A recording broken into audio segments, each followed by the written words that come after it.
নমস্কার, 7 EPIC news নেটওয়ার্কে আপনাদের স্বাগত।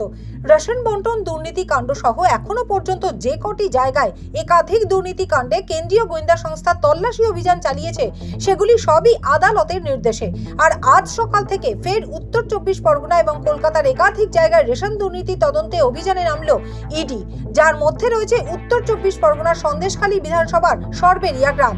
আজ সকাল 7:40 নাগাদ সন্দেশখালী বিধানসভার তৃণমূলের কনভেনার জ্যোতিপ্রিয় মল্লিকের ঘনিষ্ঠ শাহজাহান শেখের বাড়িতে হানা দেয় 5 জনের একটি ইডির প্রতিনিধি দল। সাথে অবশ্যই ছিল কেন্দ্রীয় বাহিনী, কিন্তু বাড়িতে কেউ না থাকায় গেট এবং দরজা ভাঙে আধিকারিকেরা। শেখ শাহজাহান উত্তর 24 পরগনা জেলা পরিষদের মৎস্য এবং প্রাণী সম্পদ কর্মাধ্যক্ষের পাশাপাশি সন্দেশখালী 1 নম্বর ব্লকের সভাপতিও। কিন্তু ইডি অভিযানের সঙ্গে সঙ্গে শেখ শাহজাহানের বাড়ির সামনে তার অনুগামীরা তুমুল বিক্ষোভ দেখাতে শুরু করে। কেন আগে থেকে না জানিয়ে হানা দিল ইডি, প্রশ্ন তুলে বিক্ষোভ দেখাতে থাকে শেখ শাহজাহান ঘনিষ্ঠ তৃণমূল কর্মী সমর্থকেরা। ইডি আধিকারিকদের বেধড়ক মারধর করতে শুরু করে তৃণমূল নেতার অনুগামীরা। রীতিমতো তাড়া করে ইডি আধিকারিকদের এলাকা ছাড়া করা হয়, ভাঙচুর করা হয় ইডি আধিকারিকদের গাড়িও। ঘটনায় গুরুতর আহত হয়েছেন আক্রান্ত 2 জন ইডি আধিকারিক। তাদের চিকিৎসার জন্য হাসপাতালে নিয়ে যাওয়া হয়েছে। দেখে নেব সেই ছবি।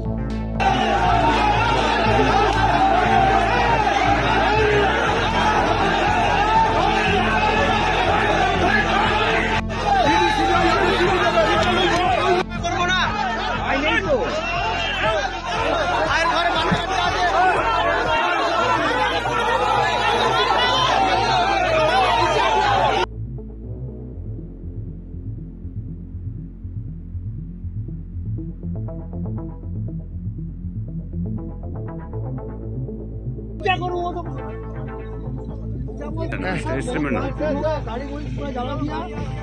যেতে দাও, ওদের আমরা যাবো না, ওদেরকে যেতে দাও।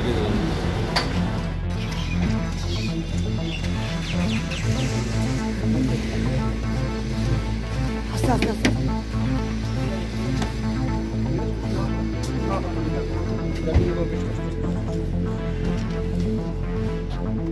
আর সেই খবর সংগ্রহ করতে গিয়ে আক্রান্ত হন সংবাদ মাধ্যমও, ভাঙা হয় ক্যামেরা, গাড়ি।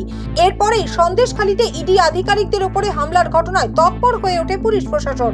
এলাকা জুড়ে মোতায়েন করা হয়েছে বিশাল পুলিশ বাহিনী।